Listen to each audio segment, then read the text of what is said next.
Puji nama Tuhan, Bapak Ibu Saudara sekalian. Selamat hari Minggu, selamat kita beribadah di dalam nama Tuhan Yesus Kristus.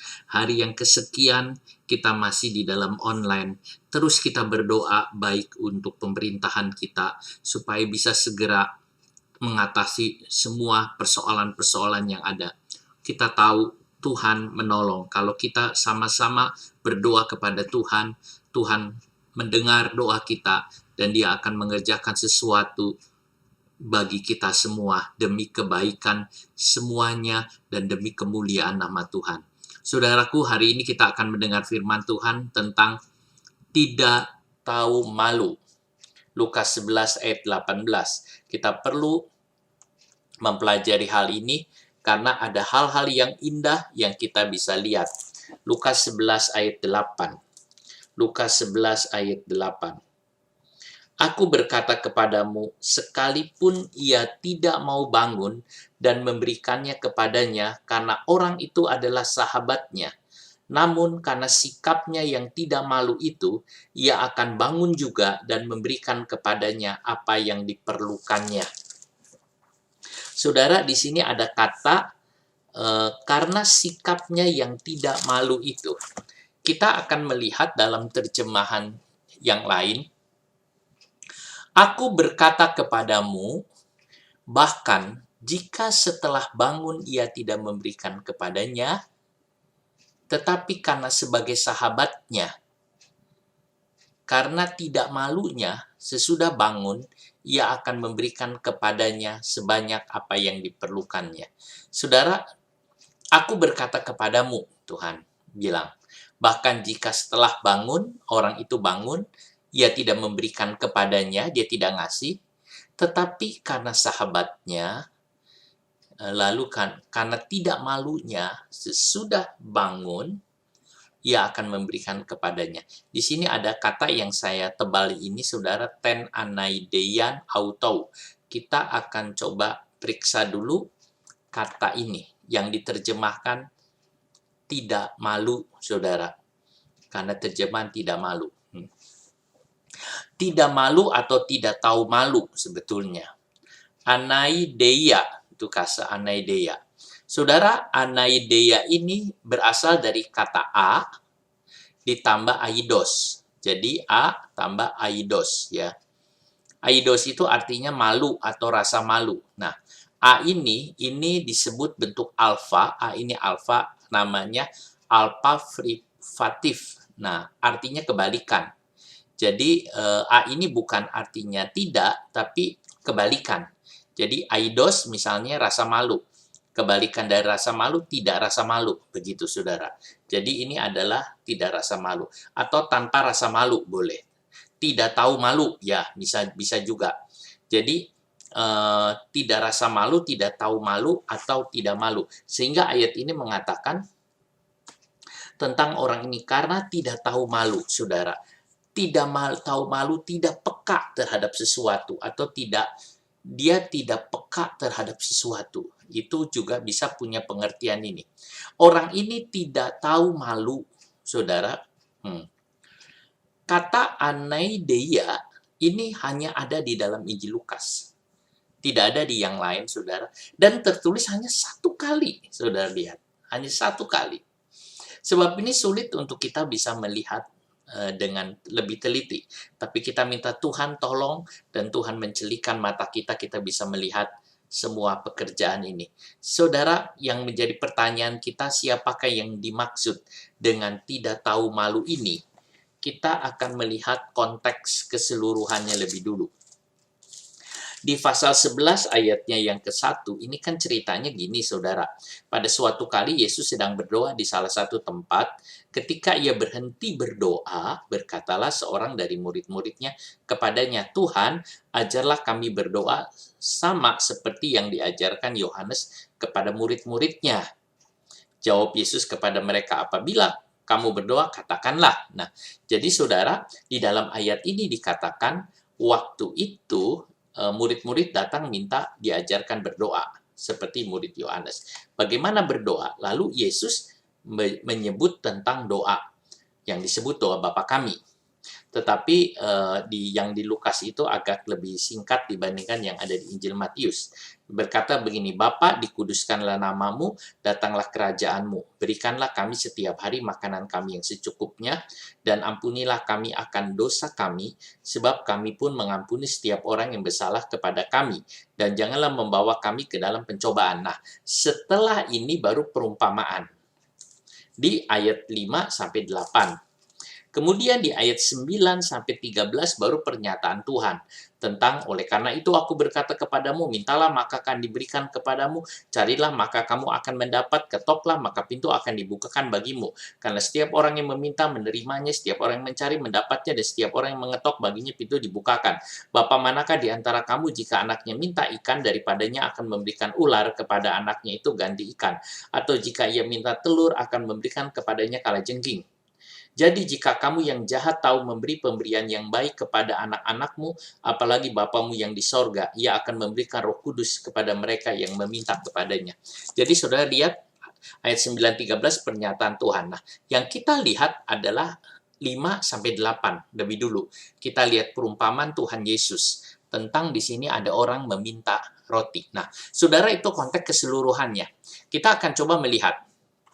Nah, saya baca lebih dulu saja ayat 5-8. Lalu katanya kepada mereka, jika seorang di antara kamu pada tengah malam pergi ke rumah seorang sahabatnya dan berkata kepadanya, saudara pinjamkanlah kepadaku 3 roti. Saudara, 3 roti itu tidak banyak ya. Biasanya itu untuk makan satu orang. Roti itu roti kecil segenggam itu untuk makan satu orang. Sebab seorang sahabatku yang sedang berada dalam perjalanan singgah ke rumahku, dan aku tidak punya apa-apa untuk dihidangkan kepadanya. Jadi orang ini nggak punya apa-apa untuk dihidangkan. Nah, masakah ia yang di dalam rumah itu akan menjawab? Nah, di sini, masakan ia yang di dalam rumah itu akan menjawab? Mana mungkin orang dalam rumah itu akan menjawab? Jangan mengganggu aku. Pintu sudah tertutup. Dan aku serta anak-anakku sudah tidur, aku tidak dapat bangun dan memberikannya kepada saudaranya. Mana mungkin orang itu akan berkata begitu, gitu ya. Aku berkata kepadamu, sekalipun atau seandainya ia tidak mau bangun dan memberikannya kepadanya, karena orang itu adalah sahabatnya, namun karena sikapnya yang tidak malu, itu ia akan bangun juga dan memberikan kepadanya apa yang diperlukannya. Baru oleh karena itu. Jadi ceritanya, ada seorang teman, saya sebut aja namanya A, begitu saudara, datang tengah malam ke rumah si B. Lalu dia tinggal di sana, menginap di sana. Si B menerima temannya ini tinggal di rumahnya. Lalu si B ingin menghidangkan makanan. Biasa saudara hal itu ada terjadi menghidangkan makanan. Waktu dia pergi mungkin dia periksa semua, ternyata tidak ada sama sekali makanan di dalamnya. Roti tidak ada, tepung tidak ada, tidak bisa buat makanan. Ia kehabisan roti. Lalu dia pergi ke temannya yang dia kenal, kita sebut saya si C, untuk pinjam 3 ketur roti. Dan datang ke sana, saudara, memang kalau kita pikir situasinya tuh nggak tepat. Karena ini tengah malam, orang-orang udah pada tidur semua. Nah, dia udah sepi, rumah temannya udah sepi, tapi dia merasa ini butuh sekali, ini penting sekali buat tamunya yang memangnya sedang lapar. Dia harus menyediakan hal itu. Dan juga dia kenal siapa temannya itu. Jadi dia jalan juga ke rumah temannya. Walaupun tengah malam dia jalan, lalu kemudian dia ketuk pintu. Dia ketuk pintu, ya rasanya mengganggu orang tidur, saudara. Ketuk pintu terus. Nah, tetapi yang membutuhkan pertolongan, ia datang juga, saudara. Nah, si C merasa terganggu, ada apa ini? Kok bolak-balik seperti ini? Lalu dia berkata, jangan ganggu aku. Ini pintu udah aku tutup. Aku nggak mau bangun ya, aku nggak bisa. Tetapi karena orang ini juga terus-menerus, lalu juga dia berpikir tentang masalah tidak tahu malu ini, dia pikir akhirnya dia bangun juga. Lalu dia memberikan roti sebanyak yang dia perlukan. Ini roti sebanyak dia perlu. Saudara lihat, nah kita melihat ini yang ada. Lalu timbul sih pertanyaan, Sebetulnya siapa yang tidak tahu malu ini? Si B atau si C? Saudara, ada beberapa penafsir, ada orang yang menafsirkan si B. Karena dia datang malam-malam, lalu kemudian dia ketok-ketok pintu, lalu dia minta roti. Itu sangat mengganggu. Ini nggak malu ini. Dibilang, jangan ganggu aku, tapi dia terus aja. Nah, tapi ada yang bilang tidak, melainkan si C, sebab harusnya dia bangun. Karena dia harus memberi roti kepada sahabatnya ini. Jadi saudara, kita lihat ada dua pendapat yang berbeda. Tapi kita mau lihat dari banyak hal, saudaraku. Kita mau melihat dari sisi yang lain. Siapa yang tidak tahu malu? Si A berkunjung, si B mengetuk pintu di waktu malam, mengganggu orang tidur, apalagi hanya minta roti. Tetapi saudara harus tahu juga, itu yang roti itu bukan buat dirinya, itu buat orang yang datang kepada dia. Si C yang tidak mau bangun, tidak mau menolong. Saudara, kita lihat mengapa apa hal yang Tuhan berikan ini buat kita? Apa tujuan Tuhan memberikan perumpamaan buat kita? Apa maksud Tuhan memberikan perumpamaan ini? Sebab dalam perumpamaan ini seringkali ada sesuatu yang Tuhan hendak berbicara kepada kita, saudara. Itu yang ada. Nah, kita lewat dulu, saudara, kita lihat perbandingan ayat. Ada kisah yang juga mirip tentang peristiwa ini, yaitu Lukas pasal 18 ayat 1-8. Yesus mengatakan suatu perumpamaan kepada mereka untuk menegaskan bahwa mereka harus selalu berdoa dengan tidak jemu-jemu. Artinya berdoa dengan tidak jemu-jemu ya, yang Yesus tekankan. Katanya, dalam sebuah kota ada seorang hakim yang tidak takut akan Allah dan tidak menghormati seorang pun.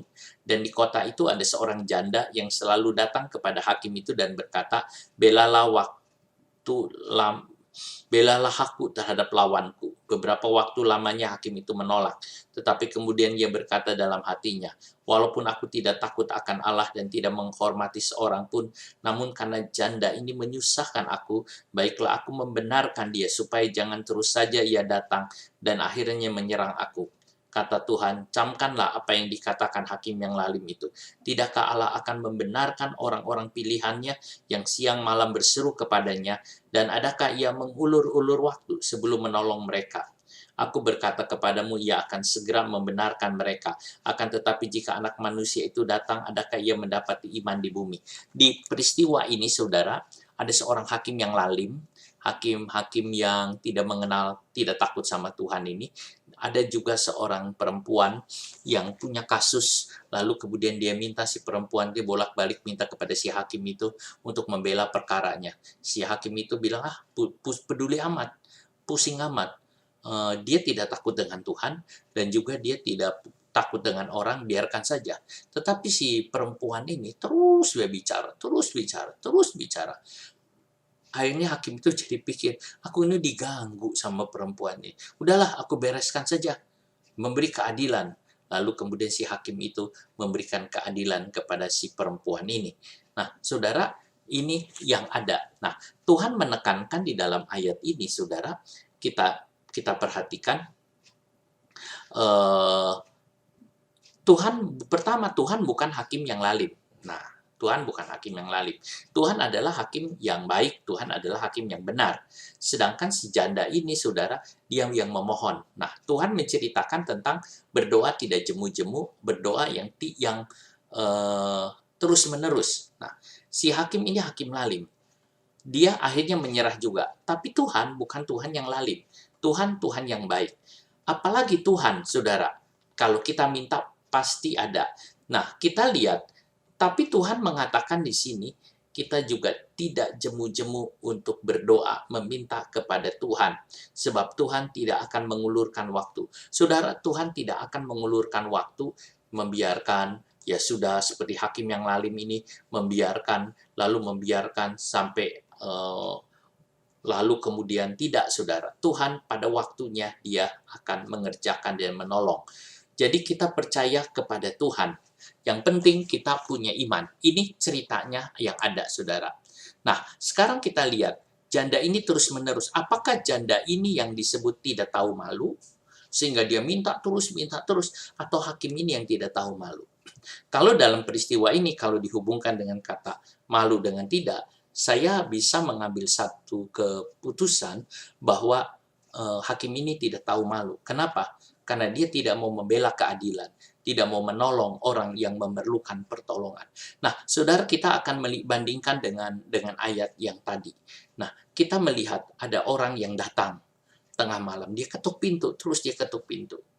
Nah, kita kembali bertanya, siapa yang tidak tahu malu? Apakah orang yang mengetuk pintu tengah malam, ataukah orang yang di dalam rumah?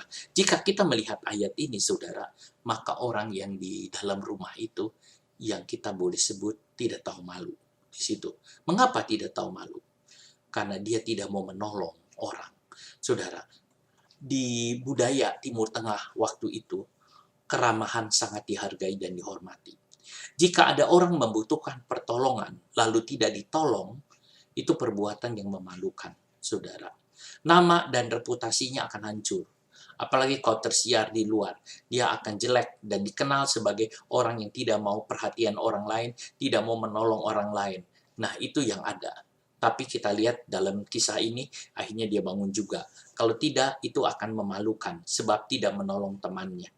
Kalau memperhatikan budayanya saat itu, maka yang tidak tahu malu adalah orang yang dibilang nggak mau bangun, nggak mau direpotkan, saudara. Tidak mau direpotkan.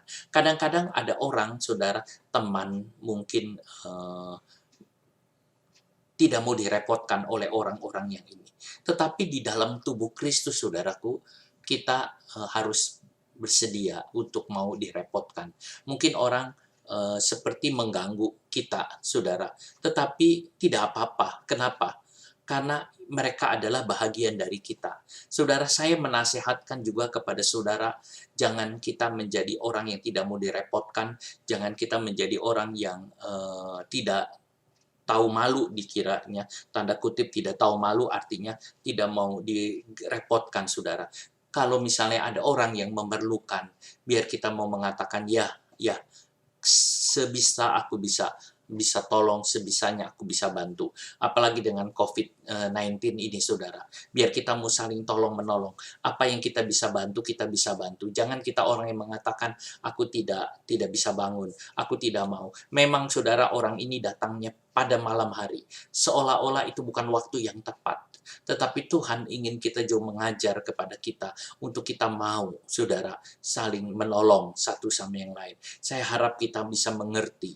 Tuhan ingin kita saling tolong-menolong di dalam tubuh Kristus. Saudaraku, nah sekarang kita mau lihat apa penjelasannya, apa arti rohaninya. Saudara, jika orang ini tidak mau memberi, tetapi karena tidak tahu malu atau akhirnya memberi juga, karena dia tidak mau malu, saudara.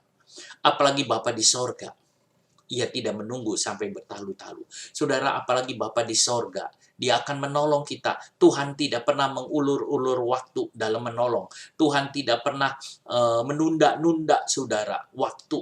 Oh, ditunda. Tidak, saudara. Tuhan tepat pada waktunya. Misalnya, saudara, Lazarus itu sakit. Tuhan belum mau datang, itu bukan artinya Tuhan menunda-nunda waktunya. Tetapi Tuhan ingin menyatakan kemuliaan yang lebih besar lagi di dalam keluarga Lazarus, Maria, dan Marta ini. Dan dia membiarkan Lazarus itu mati karena Tuhan mau membangkitkannya. Saudara, jadi kita harus mempercayai bahwa Tuhan tidak pernah mengulur-ulur waktu dalam menolong.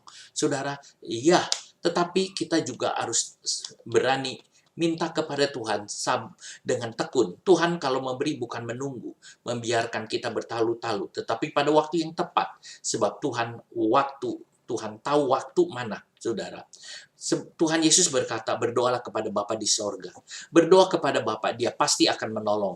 Berdoa kepada Tuhan, maka dia mengatakan, saudara, Bapa kami di dalam sorga. Nah, kata Bapa itu, saudara, tidak pernah muncul di mulut orang Yahudi. Tidak pernah muncul di mulut para rabi, para ahli Taurat. Tetapi Yesus berkata, Bapa yang di sorga. Itu ada ungkapan yang baru. Dan Yesus menyuruh kita bilang, Bapa yang di sorga. Itu artinya, saudara, Bapa kita, dia akan memberikan. Dia pasti menolong. Mintalah makanan secukupnya. Saudara butuh makanan, mintalah kepada Bapa. Tuhan punya banyak makanan. Tuhan punya banyak makanan, Dia akan memberikan. Pasti Tuhan kasih makanan. Minta ampun juga kepada Tuhan. Pasti Tuhan akan mengampuni. Kalau kita bersalah kepada Tuhan, kita datang, Tuhan ampuni, maka Tuhan akan mengampuni. Pengampunan Tuhan itu besar sekali. Dia sudah berikan kepada kita, saudara. Pengampunan Tuhan itu membuat kita diampuni beres. Saudara, kapanpun, dalam kondisi apapun, mintalah kepada Tuhan, maka Tuhan akan memberikannya kepada saudara. Saudara, lihat, meminta bertalu-talu. Orang ini datang meminjam roti, itu tidak salah. Sebab sahabatnya. Dia meminta terus-menerus, tidak salah. Sebab dia kenal sahabatnya itu siapa. Saudara, ini bukan perbuatan yang memalukan. Ini benar, saudara. Orang itu mungkin katakan, tapi dia kenal bahwa dia memangnya juga memerlukan hal itu. Jika meminta kepada Tuhan, juga tidak boleh kita berhenti. Semakin hari kita minta kepada Tuhan, dengan kuat permintaan kita. Kadang-kadang, saudara, itu bukan Tuhan ngetes kita atau mengelurkan, tapi Tuhan ingin meneguhkan iman kita atas permintaan kita. Kadang-kadang, saudara, Tuhan membutuhkan itu. Sama seperti Bartemius yang buta. Pada waktu Yesus lewat, Bartimius mengatakan, "Ya anak Daud, kasihanilah hamba. Ya anak Daud, kasihanilah hamba." Lalu murid-murid atau orang lain mengatakan, suruh diam. Tetapi semakin dia keras berteriak, semakin dia keras berteriak. Itu adalah permintaan yang kuat, yang sungguh. Aku mau Tuhan, aku mau Tuhan, aku minta Tuhan. Wah, saudara, dia terus, dan Tuhan datang, lalu Tuhan tanya, kamu apa yang kamu perlukan? Mohon mataku bisa melihat. Lalu Tuhan membuka matanya, dan dia bisa melihat, saudara. Itu yang ada. Jadi saudaraku, tidak salah kita meminta kepada Tuhan seperti itu. Kalau mungkin manusia diminta terus-terusan begitu, dia akan merasa saudara diganggu, disusahkan. Sudahlah, mungkin aku ini lagi repot, aku ini lagi ini, aku ini lagi. Ya, itu memang manusia, saudara. Sering begitu. Aku nggak bisa, aku repot, aku gini. Ya, saudara, kalau seandainya saudara punya sahabat, ya tidak bisa begitu. Maaf, saudara mengatakan, ya, sudah. Dan saudara berkata kepada Tuhan, Tuhan, aku memohon kepadamu. Sebab itu, saudara, taruhlah pengharapan kita hanya kepada Tuhan. Jangan kepada manusia, saudaraku. Mintalah kepada Tuhan. Jangan putus asa. Tuhan bukan hakim yang lalim. Tuhan bukan orang yang malas bangun. Tuhan bukan orang yang terpaksa memberi. Dia Allah yang penuh kasih. Dia Allah yang penuh sayang. Bahkan, saudara, dia memberikan anaknya sendiri. Kadang-kadang kita berkata mungkin bahwa Tuhan itu tidak memberi. Tidak, saudara. Kalau kita baca apa yang Paulus katakan kepada jemaat di Roma, dia mengatakan ayat pasal 5, ayatnya yang ke-6, karena waktu kita masih lemah, Kristus telah mati untuk kita orang-orang durhaka pada waktu yang ditentukan oleh Allah. Sebab tidak mudah seorang mau mati untuk orang benar, tetapi mungkin untuk orang yang baik ada orang yang berani mati. Akan tetapi Allah menunjukkan kasih-Nya kepada kita oleh karena Kristus telah mati untuk kita ketika kita masih berdosa. Lebih-lebih karena kita sekarang telah dibenarkan oleh darah-Nya, kita pasti akan diselamatkan dari murka Allah, saudara. Saudara bisa lihat itu yang ada. Kalau kita, saudara, pada waktu kita masih berdosa, Tuhan mau mati buat kita, apalagi sekarang, Dia akan memberikan semua apa yang menjadi kebutuhan kita, saudara. Tuhan itu siap memberi apapun, apalagi kepada anak-anaknya. Sebab itu, kita percaya kepada Tuhan. Taruhlah pengharapan dan sandaran saudara kepada Tuhan. Saudara, 3 potong roti itu kecil, ukurannya segenggam tangan, hanya bisa dimakan oleh 1 orang. Saudaraku, ini berarti temannya lagi sangat tidak punya, dan dia butuh makan. Dia mengatakan, beri aku. Jadi harus diberi. Jika seorang tetangga bangun di tengah malam memberikan temannya 3 potong roti, betapa lebihnya Allah. Kalau ada orang, saudara, memohon, dia membutuhkan, itu tengah malam, dia harus bangun, lalu kemudian dia kasih itu roti, bahkan dikatakan, kamu ingin apa lagi, dia mau memberikan, saudara. Apalagi Bapa di sorga, Dia akan menjawab doa anak-anaknya. Yang datang membutuhkan pertolongannya, Dia akan ada. Saudara, Mungkin orang terganggu, tapi Tuhan tidak merasa terganggu. Tuhan tidak pernah repot dengan kita. Jika ada orang meminta pertolongan, berhenti sebentar, tolonglah dia, saudara. Berhentilah, tolonglah dia. Yesus berkata juga, saudara, Allah adalah Bapa kita, saudara. Dia pasti akan menolong. Di Lukas 11 ayat 9, kalau kita baca, saudara, setelah perumpamaan itu, Lukas 11 ayat yang ke-9, nah, di Lukas 11 ayat yang ke-9, setelah perumpamaan itu, oleh karena itu aku berkata kepadamu, mintalah, maka akan diberikan kepadamu, carilah, maka kamu akan mendapat, ketoklah, maka pintu akan dibukakan bagimu. Saudara, oleh karena itu, di sini ada kata, oleh karena itu, saudara. Ini berarti ada ayat hubungannya. Setelah itu Tuhan mengatakan, oleh karena itu mintalah.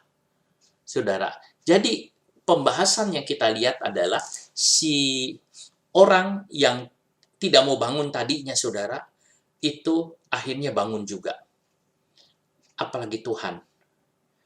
Pasti dia akan bangun, dia menolong. Sebab itu, mintalah.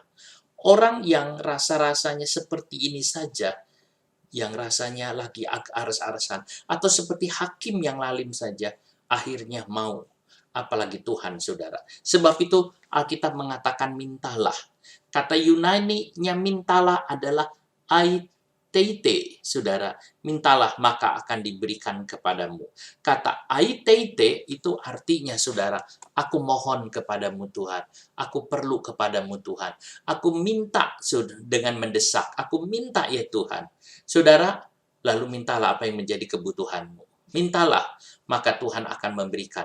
Kata aiteite itu bentuknya adalah present imperatif. Itu artinya meminta terus-menerus. Ini perintah Tuhan, kita meminta terus-menerus. Bentuk present adalah bentuk terus-menerus. Meminta terus-menerus. Terus minta, terus minta, terus minta. Itu artinya bertekun di dalam meminta.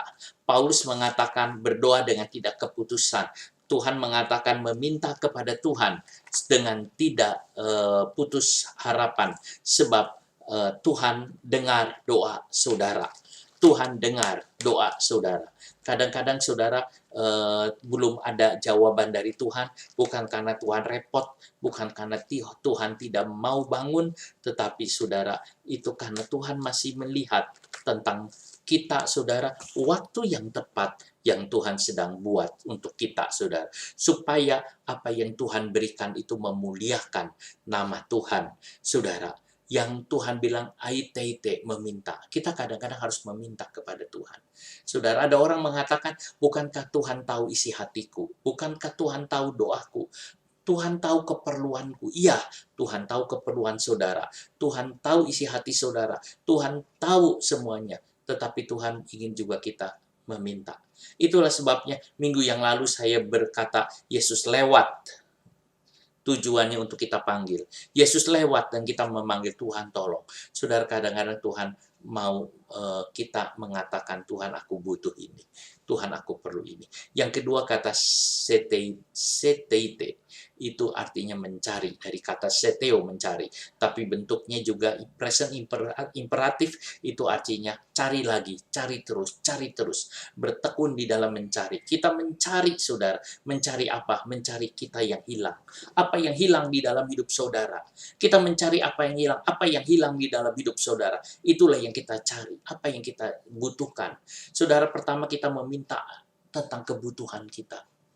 Kita mencari apa yang kurang dalam hidup kita. Kita mencari apa yang hilang dalam diri kita.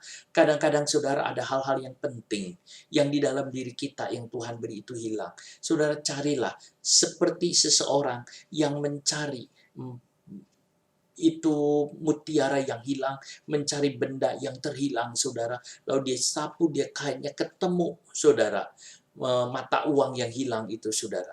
Mencari apa yang hilang. Carilah apa yang hilang di dalam diri kita. Saudara, kadang-kadang kita bilang, Tuhan, aku kok kehilangan ini. Aku kok tidak ada ini. Saudara, saudara berkata kepada Tuhan, maka Tuhan akan mempertemukannya. Kita mencari, kadang-kadang kita mencari banyak hal. Saudara, di mana kita mencari? Kita mencari bisa pertama di dalam Alkitab. Kita bisa menemukan di dalam Alkitab. Ada banyak hal-hal yang ada di dalam Alkitab. Keperluan atau kekurangan kita bisa di dalam Alkitab. Kita bisa menemukan, saudara, itu yang ada. Ada satu orang, saudara, dia lagi ada satu hal yang dia cari, saudara. Lalu kemudian dia mengatakan, aku mau mencari bersama dengan Tuhan. Lalu dia mengeram diri selama 1 minggu. Dia berdoa, dia berpuasa, dia membaca Alkitab. Terus dia saudara, selama 1 minggu lalu Tuhan melawat, Tuhan membuat, Tuhan mengadakan kebangunan rohani di dalam hidupnya. Sehingga dia bisa menciptakan sesuatu. Saudara, apa yang kurang? Kalau kita lihat di dalam ayat ini, Tuhan mengatakan, mintalah Roh Kudus. Apakah Roh Kudus yang tidak ada, yang kurang? Mintalah pengurapan dari Tuhan. Mintalah pengurapan tiap hari. Tuhan, urapi kami. Tuhan, urapi kami. Kalau Tuhan mengurapi, saudara, maka kita akan dikuatkan. Mintalah pengurapan dari Tuhan. Mintalah hadirat Tuhan. Mintalah Roh Kudus, saudara. Mintalah Roh Kudus. Saudara berkata, Tuhan, aku perlu Roh-Mu dan Roh Kudus. Penuhi aku dengan Roh-Mu, Tuhan. Penuhi dengan Roh Kudus. Saudara, itu yang minta. Yang ketiga adalah mengetuk, dari kata kroete, saudara. Itu artinya juga present imperatif, mengetuk terus-terus. Kayak yang tadi orang itu sudah diketuk pintu terus, ketuk pintu terus, ketuk pintu terus, ketuk pintu terus. Akhirnya juga pintu dibukakan, saudara. Dan dia memberikan, bukan hanya yang minta 3 ketuk roti, tetapi apa yang dibutuhkan. Ya ketuk pintu, dia ketuk pintu, dia ketuk pintu, saudara. Ketuklah pintu. Terus, supaya kita bisa bersekutu dengan Tuhan. Kenapa kita harus bisa mengetuk pintu? Supaya kita bisa masuk dan dalam persekutuan dengan Tuhan. Supaya kita bisa menikmati persekutuan dengan Tuhan. Supaya kita bisa makan, saudara, bersama-sama dengan Tuhan. Supaya kita bisa ada dengan Tuhan. Kadang-kadang, saudara, Tuhan mengajak kita untuk ada di dalamnya. Ketuk pintu, saudara. Maka Tuhan akan membukakannya. Jadi, yang Tuhan katakan di sini adalah minta, cari, dan ketuk. Lalu kemudian dikatakan Tuhan akan membukanya. Kalau saya perhatikan lagi di ayat yang ini, saudara, mintalah maka akan diberikan kepadamu, carilah maka kamu akan mendapat, ketoklah maka pintu akan dibukakan. Ini pintu dibukakan ditulis anoi gesetai. Ini artinya dibuka kembali. Tuhan membuka lagi. Dan membuka lagi, tidak jemu-jemunya. Tuhan buka lagi, Tuhan buka lagi. Saudara ketuk, dia buka. Saudara ketuk, dia buka. Saudara ketuk, dia buka. Saudara, dia mengetuk, saudara. Tuhan mengetuk, kita mengetuk Tuhan. Tuhan buka. Terus kita ketuk. Nanti juga bisa, saudara, Tuhan mengetuk hati kita juga, saudara. Dan kita mengatakan, ya Tuhan, aku juga membuka diri untuk Engkau, ya Tuhan. Saudara, ini yang kita lihat. Sebab itu, saudara, jangan kita takut, ada Tuhan. Jadi kesimpulan dari bagian ini dulu, saudara, bahwa yang pertama, kalau orang-orang yang segan atau merasa tidak mau bangun, tidak tahu malu, saudara, akhirnya dia ada orang datang tetapi dia tidak mau juga memberi, tapi akhirnya dia memberi juga. Itu orang yang seperti hakim yang lalim, atau seperti saudara orang yang tidak mau bangun ini, tetapi Tuhan lebih dari itu. Saudara tinggal mengatakan, Tuhan aku butuh, maka Tuhan itu akan menolong. Dia adalah Bapa, saudara. Nah, saudara, ayat 10, karena setiap orang yang meminta akan menerima, dan setiap orang mencari akan menemukan, dan setiap orang yang mengetuk akan dibukakan. Ini setiap, kata pas ini adalah setiap. Aiton itu aitia, yang meminta akan mendapat. Saudara, karena semua yang meminta akan mendapat, dan semua yang mencari, seton ini mencari, oreske ini akan menemukan. Setiap orang yang mencari akan menemukan. Kaito kruanti itu artinya mengetuk, dan setiap yang mengetuk akan dibukakan. Kalau saudara dan saya meminta, pasti terima. Cari, pasti nemu. Lalu ketuk, pasti dibukakan. Ayat 11. Lalu bapa manakah dari antara kamu jikalau putranya meminta roti? Mungkinkah ia memberikan batu kepadanya? Dan meminta ikan, mungkinkah mengganti ikan dengan memberikan ular? Saudara, bapak yang mana di antara kamu, dari antara kalian yang putranya, yang anaknya minta roti? Ada nggak anaknya minta roti? Aku minta roti, aku minta roti. Lalu bapaknya itu pergi ke halaman, dia kasih batu, dia berikan, saudara. Oh, saudara, tidak. Bapak tidak akan melakukan itu. Bapak yang jahat sekalipun tidak akan melakukan itu untuk anaknya. Saudara, itu yang ada. Bapak yang jahat pun tidak akan melakukan itu. Saudara, ada satu kisah. Ada satu bapak, dia ngobrol dengan tamunya. Dia ngerokok, saling rokok, saudara. Itu banyak. Si anaknya yang masih kecil, saudara, umur 2 tahun ngeliatin bapaknya lagi ngerokok. Lalu kemudian dia jalan, ngerondang, saudara, merangkak jalan pelan-pelan, lalu sampai meja itu diambil rokok itu, saudara. Lalu rokoknya itu dia mulai taruh di mulutnya. Waktu bapaknya ngeliat itu, bapaknya itu marah luar biasa. Anak itu dipukul, anaknya bingung, saudara. Anaknya bingung, diliatin aja. Anaknya bingung. Tiba-tiba, saudara, langsung kemudian si anaknya itu nangis. Mungkin si anaknya berpikir, bapak itu merokok. Masa aku tidak boleh merokok? Itu kan aku sama dengan bapak, saudara. Tapi saudara, bapaknya tidak mau. Bapaknya bilang, tidak mau, tidak boleh anakku pegang rokok, tidak boleh, saudara. Karena bapaknya tahu bahwa rokok itu berbahaya. Lalu akhirnya, saudaraku, sejak itu bapaknya nggak mau ngerokok lagi. Karena dia takut anaknya jadi rokok. Saudara lihat, untuk rokok saja, itu bapak tidak akan mengizinkan. Saudara, mana mungkin anak minta roti dikasih batu, atau juga meminta ikan lalu dikasih ular. Itu tidak mungkin, saudara. Jadi kita lihat Lukas 11 ayat 12-13, dan jika meminta telur, mungkinkah memberikan kepadanya kalajengking? Minta telur, kasih kalajengking. Jadi jika kamu yang jahat tahu cara bagaimana memberikan apa yang baik kepada anak-anakmu, terlebih lagi Bapamu yang di sorga, ia akan memberikan Roh Kudus kepada orang yang meminta kepadanya. Saudara, mintalah. Bapak bilang, mintalah Roh Kudus, maka dia akan memberikan kepadanya. Saudara, Bapak kita, Bapak yang mau memberi. Bapak kita bukan Bapak yang lalim. Bapak kita bukan Bapak yang terpaksa. Tapi Bapak kita adalah Bapak yang mau memberi, saudara. Ini yang Tuhan katakan, itulah sebabnya doalah Bapa kami dalam sorga. Berdoalah kepada Tuhan, Bapa kami dalam surga. Lalu katakan, berikan kepada kami makan secukupnya. Ampunilah dosa kesalahan kami. Oh saudara, Tuhan akan menolong. Mari saudara, kita akan berdoa. Kita akan menyanyi satu nyanyian. Yesus Tuhan, dengar doaku. Yesus Tuhan, dengar doaku.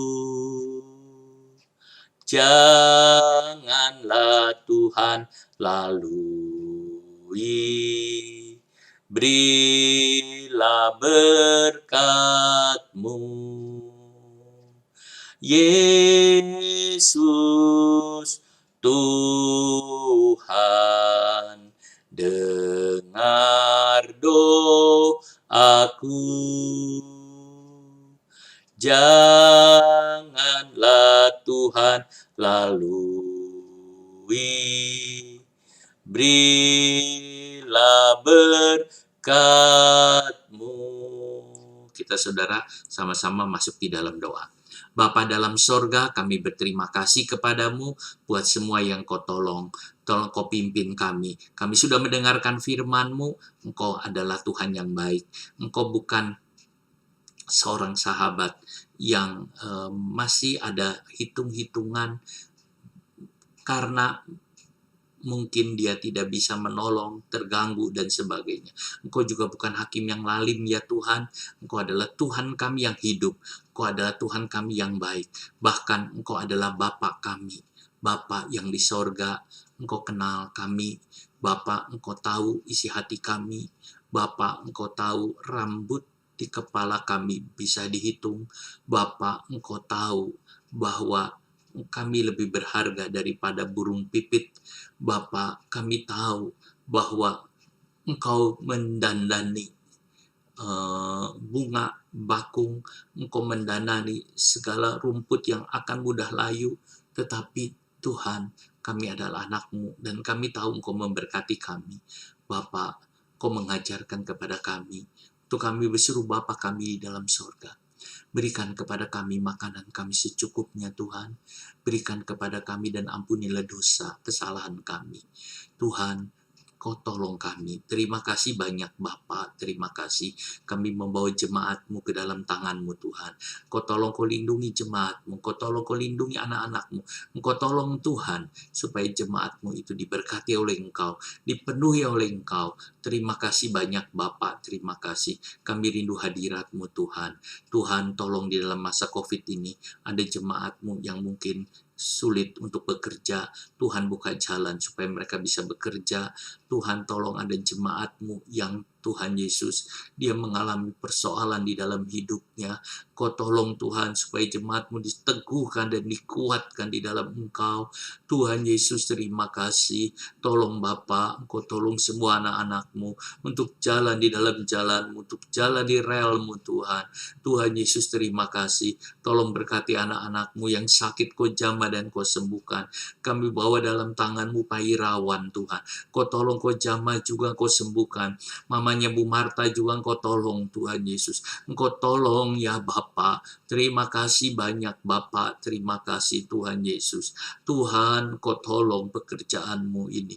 Tolong anak-anak-Mu ini Tuhan, sembuhkan baik Bu Rahmat. Juga Engkau tolong Pak Totot. Kau tolong ya Bapa. Kami berdoa buat negara kami ya Bapa. Kau tolong Tuhan Yesus supaya pemerintah kami bisa mengatasi semua persoalan yang berkaitan dengan COVID-19 ini.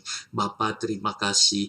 Kami masih ada di dalam rumah-Mu, masih ada Tuhan untuk beribadah bersama Engkau. Terima kasih Roh Kudus, terima kasih. Terpujilah akan nama-Mu Tuhan, terpujilah akan nama-Mu Bapa. Terima kasih Yesus. Sebentar Tuhan kami mengakhiri ibadah ini, biar tangan Tuhan memberkati anak-anak-Mu. Terima kasih banyak Bapa, terima kasih. Tuhan, kami berdoa sekali lagi, Bapa berkati anak-anak-Mu. Di dalam nama Tuhan Yesus Kristus. Haleluya, haleluya, haleluya. Haleluya, haleluya, haleluya. Biarlah kasih karunia dari Tuhan Yesus Kristus, kasih dari Allah Bapa, dan persekutuan Roh Kudus menyertai saudara sekalian, mulai sekarang sampai selama-lamanya. Demi nama Tuhan Yesus. Amin. Menang besar di pihak kita. Menang besar di pihakku. Menang besar di pihakku.